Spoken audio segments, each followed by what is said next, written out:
Hello everyone, তো এটা ছিল আমাদের ফার্স্ট জামাই ষষ্ঠী। আর অ্যাজ ইউজুয়াল আমি উইকেন্ডে অফিস করে শ্বশুরবাড়ি চলে গেছিলাম, আর পরের দিন সকালবেলা গাড়ি নিয়ে চলে এসেছিলাম আবার নিজের বাড়িতে। তো তারপরে দেখো আমরা কত কিছু কত কিছু জিনিস নিয়ে এসেছে প্রপারলি, যেরকম জামাইরা আনে ইলিশ মাছ, ফল, মিষ্টি, দই, প্রচুর সামান। আর এদিকে আমার মা তো ইলিশটা পেয়ে একদম ভীষণ খুশি হয়ে গেছে।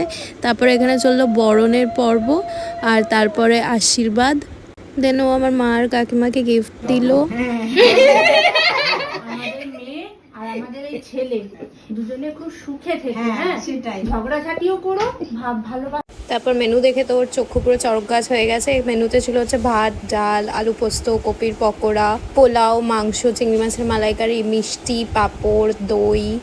আর যেহেতু আমি আরও দুজনেই না তো মাছ খাই নাই মাটন, তাই জন্যই তোমরা দেখতে পাওনি। সবাই হয়তো ভাবতে পারে যে কেন হয়নি এটা। আমরা দুজনেই মাছও খাই না, মাটনও খাই না। তো যাই হোক, তারপর খেয়ে দিয়ে কুকির সাথে টাইম স্পেন্ড করে মা আর বাবা ওকে যে গিফটটা দেবে সেটা বলেছিল ওকে পছন্দ করে কিনে নিতে। তো তাই জন্য আমরা সবাই মিলে অবনীতে চলে গেছিলাম একটু শপিং করার জন্য। তারপর পছন্দ মতন গিফট কিনে নিয়ে এসে আমরা বাড়িতে এসে সবাই মিলে ডিনার অর্ডার করে খেয়ে ঘুমিয়ে পড়লাম।